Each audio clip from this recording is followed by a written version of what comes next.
a Netflix original film. The Wi-Fi isn't working. In the event of a global communications breakdown, do the following. Stay inside. What just happened here is happening everywhere. Avoid strangers. We've all been deserted. I don't trust them. And most importantly, do not panic. Julia Roberts. What happens next? Mahershala Ali. I knew something was coming. Leave the World Behind. Rated R. In select theaters now and on Netflix December 8th. It's been a week of scandal and drama throughout the greater Houston area that has forced a retirement in one story and a lawsuit in another. Plus, it's official, Houston has the worst stretch of traffic in the state again. And a major change that could benefit over 130,000 Texas students. Let's recap the news from the week with Pulitzer Prize finalist Evan Mintz. It's Friday, December 8th, 2023. I'm Raheel Ramzanali, and here's what Houston is talking about. It's here, Evan. Tomorrow, Election Day, the runoff, the race everyone's watching, Houston's new mayor. And don't forget, harrisvotes.com is your home to find all your polling locations. I don't think you'll need a backup. I usually recommend a backup polling location, but based on early voting, it looks like it's going to be a pretty slow day, huh, Evan? Yeah, I mean, turnout's kind of low. It's a Saturday election. It's a local runoff. Like, that's not the sort of thing that gets people out. And that's a shame, too, because this is a huge election for the city of Houston. Yeah, definitely. There's going to be more impact from this election, whether it be from the mayor's race, city controller, the city council seats. That's going to have more of an impact than any national election. I mean, I think people's day-to-day lives are affected by things that happen at City Hall. Sometimes the headlines that seem to shock you come out of Washington, but whether it's your street, whether it's public safety, whether it's the water system, whether it's this future of our city, all that goes through City Council, all that goes through City Hall. Well, don't forget to vote. It is tomorrow. It's a Saturday election, and we've been hitting on this throughout the last month. But again, tomorrow is Election Day, so don't forget. All right, Evan, let's jump into it. What was your biggest story of the week?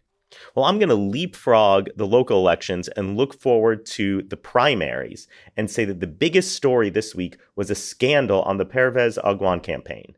He's running against Lizzie Fletcher in the Democratic primary for Texas 7th. Now, she's a moderate who beat the Republican incumbent in the Democratic sweep of 2018. But the district has been redrawn. It's more Democratic, more left-leaning, and Pervez has been running against her from the left. But in a story broken by Houston Landing this week, a civil suit has been filed by a campaign staffer alleging he made unwanted sexual advances towards her after she complained about another staffer sexually harassing women on the campaign. Also tucked away in the court filing, the fact that the campaign's previous director had been fired after he was criminally charged with having a sexual relationship with a student at the school where he worked. This is astounding stuff. Now, here's where the story really goes off the rails. He has said that all of this is just a hit job orchestrated by AIPAC, the American Israel Public Affairs Committee. Now, has he offered any evidence of this? Not really. It's a little bit like blaming the CIA or the Trilateral Commission when something goes wrong in your life. Now, I'm no AIPAC fan. They've endorsed election deniers, but I've got to say, this is really swinging for the fences. And all that's too bad because the left really does have an opportunity to move the needle in some of these Democratic safe seats in the way that the rights move the needle in Republican ones. And I think he deserves credit for actually trying to take part in electoral politics, a place where folks on the left often get really cynical, but that is the path to political power. But a scandal like this can basically write the ending for his campaign, and that's the end of an interesting primary election. Yeah, and he did release a statement, of course, denying the allegations and said our campaign retained an independent party to do a thorough investigation of the allegations, and we look forward to those findings. And he said, we are confident that there is no evidence to support allegations made in the lawsuit. Now, even if this independent party does find enough evidence saying that, yes, there is not enough evidence, the damage has been done, right, Evan? The damage has been done. And also the fact that he responded not just by saying, well, this isn't true, but by saying, oh, it's a scandal by AIPAC coming to get me. That's the sort of thing that makes me raise my eyebrows and go, what else is going on here? How else do you think about things? All right, so we'll see how that plays out, Evan. And as you mentioned, this is a pretty contested race, and people were interested in this one, and it's representing a district that has a lot of South Asians as well with the redrawing of the district. So this is going to be something to watch out for and see how this plays out. You know, we'll see what happens, and I think that contested primaries are good. Iron sharpens iron. It makes candidates better. And I hope to see more primaries all across the region. But when you've got gerrymandering and safe seats, folks get comfortable and lazy. All right, my biggest story of the week. I got an email last week, Evan, from Fort Bend ISD that Dr. Christy Whitbeck was retiring. Now, if you don't know who that is, that's probably a good thing, by the way. I don't like knowing the superintendent too much, but that's the superintendent for Fort Bend ISD. Now, as a parent who is really involved and I love keeping up with what's happening with Fort Bend ISD, I was like, wait, I thought they just gave her a new contract. They just gave her a raise and things seem to be going really, really well for Fort Bend ISD. Well, we're now finding out that there is some drama behind the scenes because on Monday, there was a big meeting regarding what happened with the retirement of Dr. Christy Whitbeck. And we find out that during that meeting, board trustee Christy Davison Malone implied that the board had forced Whitbeck to retire. And she said, quote, "It boils down to personality conflicts between our president, our secretary, and perhaps a little shadow player in all of this."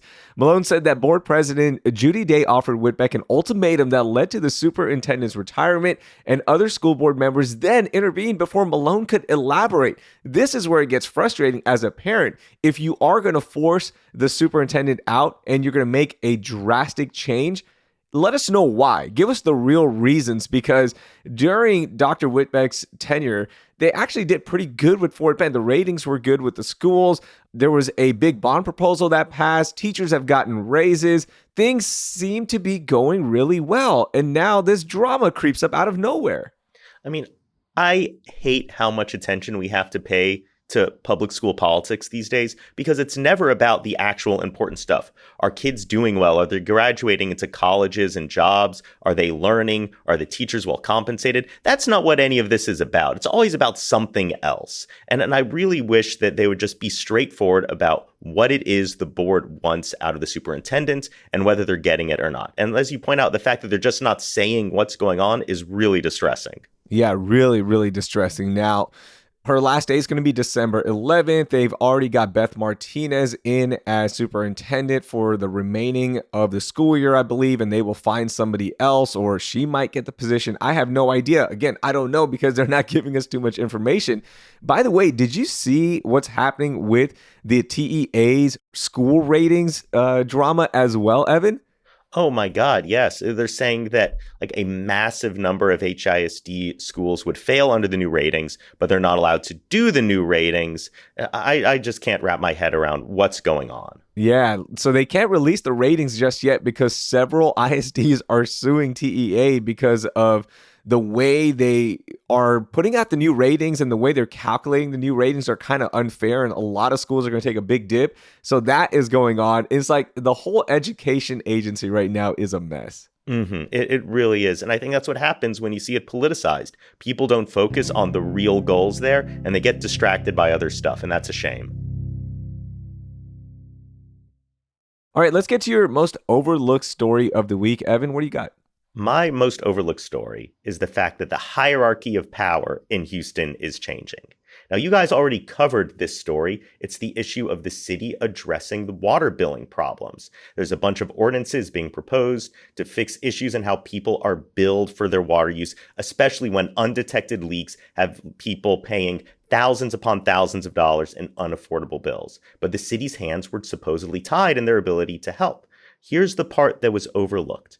The mayor was finally forced to act when 3 city council members, Carolyn Evans Shabazz, Marian Ann Huffman, and Evan Peck, used the newly passed Prop A to put this issue on the agenda. Right away, right out of the gate, city council members are using this how it is supposed to be used. Before Prop A, the only way to get an issue on the agenda was either through the mayor or a complicated process of calling a special city council meeting. And I've got to say, I was skeptical of Prop A. I worried, and I still worry, that it opens the door to shenanigans and forcing votes on wedge issues and unnecessary controversy and basically turning City Hall into Austin or DC. But so far, I've been proved wrong, and this is an incredible change in the way that things go down at City Council. It also means that the people you vote for on City Council, more important than ever. It used to be that they didn't really have a lot of power. They had to figure out how to manipulate or navigate the system as it exists. This means they have direct control over what goes on the agenda, and that is incredible. Also, shout out to the reporters who brought attention to this, notably Amy Davis, who I think y'all had on the show, who confronted the mayor, and he responded by calling her rude. Yeah, and she got the job done because I think at that point, the water billing issue stuff was kind of on the back burner and people had forgotten about it because we were now exiting summer. So, there weren't as many issues. But Amy Davis brought it back and she would not take no for an answer. And she got in the mayor's face and finally something got done. And that was the moment. And we talked about it on that episode. Without that moment with Amy Davis, I don't know if it's that big of a deal and water billing issues are back in the limelight or not. And they are. And we're one step closer to getting some kind of reform. So the 9 ordinances to reform water billing issues, it didn't get a vote, right? Like we're still waiting for it to pass. I think there was a council member who was still waiting to read it and get updated on it, but it should pass, hopefully.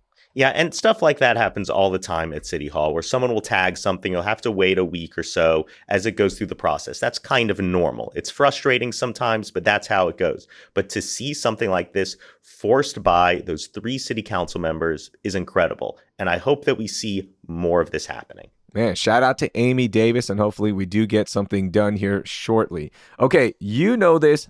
I know this. Every single listener knows this. Houston has the worst traffic in Texas, in the nation sometimes, and it's official. Again, the 2023 list of the 100 most congested highway segments in the state, compiled by the Texas A&M Transportation Institute, remains topped by 610. Especially from I-10 to 59. That's going through Uptown, the Galleria. We all know it. We all hate it. It is the worst stretch of highway in the city, and it is official for the 3rd straight year. It is Texas's biggest collective delay. Evan, are you happy? Are we celebrating here? Because we know it, and now it's official again. I mean, it's obvious. If you look at a map of Houston between 610 and Shepherd, there is no north-south connector across the bayou. If you want to go that direction, you've got to go over to 610. You've got to go over to Shepherd. That's why the traffic is so bad, which is why I really think there's opportunity to solve our traffic problems by building a road through the middle of the River Oaks Country Club. Just get it going over the bayou. Get it going over the bayou and into Memorial Park, and we can solve all these problems. Nobody lives there. There's no businesses there. Just do it. It'll solve it. It'll be wonderful. Wouldn't that be nice if we have a solution there? Now, coming in at number 2, another famous stretch of Houston Road. The segment from I-69 from 288 to I-10 jumped to 2nd most congested on the statewide list. And get this, it collectively adds 1.2 million hours of wasted time in that segment alone. That is unbelievable. I've got the 100 list in our show notes so you can see just how much time you waste every single day. I mean, I've tried to look for some silver lining on this, and I've got to say, more time in the car means more time to listen to CityCast Houston. There you go. I love it. That's what I'm talking about. That is number 1, baby. That we need to be in your car at all times during traffic delays. Okay, so those are our most overlooked stories, Evan, but I know you've got one more story you want to talk about, and it's about Galveston, so I love it. Something I think that isn't getting enough attention is that the Battleship Texas could be moving to Galveston. You guys have been following this story. Battleship Texas had been docked near the San Jacinto Monument, but it was falling into disrepair. They had to move it all the way over to dry dock to try to repair it. And now they're asking, where should its next home be? And there's proposals to have it at the Galveston Wharf. And I think that'll be really nice. It's easier to get to. There'll be lots of tourists. It'll be cool. But this is the part of the story that stood out, that kind of made like my jaw drop, which is that the thing would be leased by Landry's. Yeah, because Landry's owns that whole entertainment district right there. And they've got several of the restaurants there. So yeah, it would be leased by Landry's. Tillman would own it. Isn't that crazy? I know. I knew Tillman liked yachts, but this is ridiculous. I'm just imagining them like shooting like popcorn chicken out of the cannons. And it's like, I want to be dining up on the deck. It's going to be great. We're going to have like wacky margaritas being mixed inside the battleship. Let's do it. And it would be really cool because on certain days you could get like a Forrest Gump impersonator because they own Bubba Gump Shrimp as well. Can we do like a dinner with Gump on the ship? That'd be sweet. Let's do it. I think this is going to be a lot of fun. I'm excited about this. All right, let's get to our moment of joy. Let's end on a high note here. What are you happy about, Evan?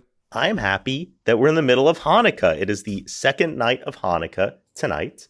It is a story of Jewish people enduring adversity and oppression and the miracle of holy oil that was supposed to only burn for one night, but it lasted for 8 nights. And thus in celebration, we're supposed to have foods fried in oil. Usually that means fried potatoes like latkes. It means donuts, but I really want to try to bring in some other options. Can we have like some Frenchie's fried chicken? Can we have like some buffalo wings? There's so many good foods fried in oil that aren't part of the celebration. I think we need to broaden our horizons, really lean into it. I was going to ask you about that. Can you change the menu up? Can you bring in a Frenchie's and celebrate it? Well, there's a saying, 2 rabbis, 3 opinions. So yeah, sure. Like let's just make it happen. I'm going to be trying to do this with my own family, try to convince them that we should be just changing up the menu a bit. We'll see if I can get them on board. Nice. Happy celebrations to you and your family. I'm going to get to my moment of joy, Evan, and this is something really personal to me because without the FAFSA form during college, I don't think I would have been able to go to college coming, from a minority home, especially of immigrants that had 2 other siblings already in college where my parents are already paying their college tuition. It would have been hard. It would have been a nightmare, but the FAFSA did help me out. And I still have nightmares, by the way, about filling out the FAFSA because there was so much information you have to gather up and all that good stuff.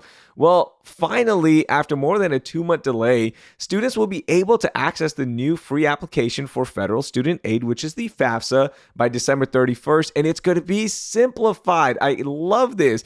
Before, the FAFSA would take forever, and it would really eliminate a lot of students because they didn't have the information, or they didn't have the time, or the know-how to do it because it is so hard to do. Well, now you could skip up to 26 questions, and this change will allow about 50,000 more Texas students, Evan, to be eligible to receive Pell Grant money, and approximately 132,000 Texas students will receive maximum aid. That is beautiful to hear, and that data comes from the U.S. Department of Education. I love that they're making it simple. I love that they are also finally, and this has been one of like the biggest frustrations ever, they're linking the FAFSA and the IRS direct data. So that means you can just transfer over all of those forms that your parents have already filled out, and now FAFSA has it. And you don't have to go hunting for it. You don't have to find it. It's all right there.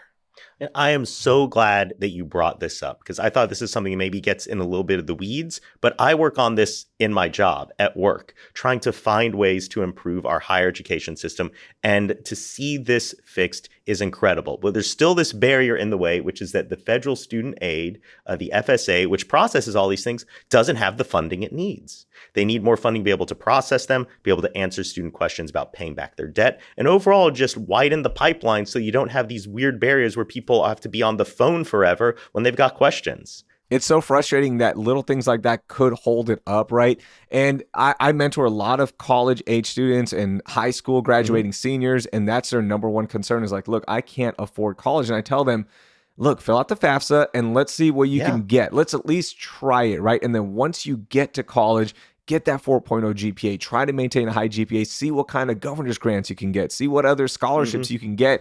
But to eliminate just a part of that barrier is so huge for a lot of minority students that I mentor. So I'm happy to see it. That's incredible. All right, Evan, that was a lot of fun, a lot of information there. Have a great weekend celebrating with family, and we'll talk to you down the road. Talk to y'all next time. That was Evan Mintz. You can find all of the stories we discussed in our show notes. That will do it for this week here on CityCast Houston. Our executive producer is Dina Kespa. Our producers are Carleon Jones, A.K. Al Moman, and Lizzie Goldsmith. Our newsletter editors are Brooke Lewis and Adrian Gonzalez. And the host is me, Raheel Ramzanali. Our music is by the band All the Kimonos. We'll be back on Monday with a recap of Saturday's runoff election. Thank you for listening, and I hope you learned something new.